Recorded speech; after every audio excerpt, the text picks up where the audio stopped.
तर नमस्कार मंडळी, तुम्हाला जर चटपटीत आणि चटकदार अशी भेळ खायची असेल आणि तीही एका मराठी माणसाने तयार केली तर ही रील नक्की सेव्ह करून ठेवा. यासाठी तुम्हाला यायचं आहे सानपाडा रेल्वे स्टेशन आणि सानपाडा रेल्वे स्टेशन पासून तुम्हाला सेक्टर 7 कडे चालत जायचं आहे. या ठिकाणी मिलेनियम टावरच्या जवळ आपल्या नवी मुंबईचा मराठी भेळवाला याचं शॉप आहे आणि बघू शकता तुम्ही किती गर्दी आहे आणि अगदी लोक साईडला बसून या भेळीचा आस्वाद घेत असतात.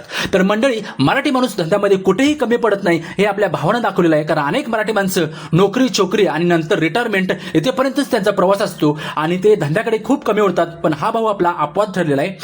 या भेळीचा इतका मोठा ब्रँड तयार झाला की माननीय राज ठाकरे यांच्यापासून अनेक मराठी कलाकारांनी या भेळीचा आस्वाद घेतलेला आहे. स्वप्न पाहिली तर ती नक्की पूर्ण होतात हे सागर भाऊनी दाखवून दिलेलं आहे. नक्कीच चवीला उत्कृष्ट आहे. आंबट गोड व तिखटपणाचा जो मिक्स कॉम्बिनेशन आहे तो अतिउत्तम आहे. मग काय एवढं सगळं ऐकल्यावर आणि बघितल्यावर मी बसतोय. मग काय मांडी घालूनच दुकानात बसलो आणि 2 चमचे ट्राय केले. त्या मायला एकच नंबर भेळ आहे. अरे त्याच्या मायला त्याच्या एक नंबर भेळ आहे. एकदा जरूर भेटते. आता तुम्हाला भेळ कशी वाटली ताई? खूप टेस्टी आहे, छान आहे. म्हणजे मला ओली भेळ खूप आवडते आणि तुमच्या इथे मिळते म्हणून मी खास भेळ खाण्यासाठी इथे आले. ओके.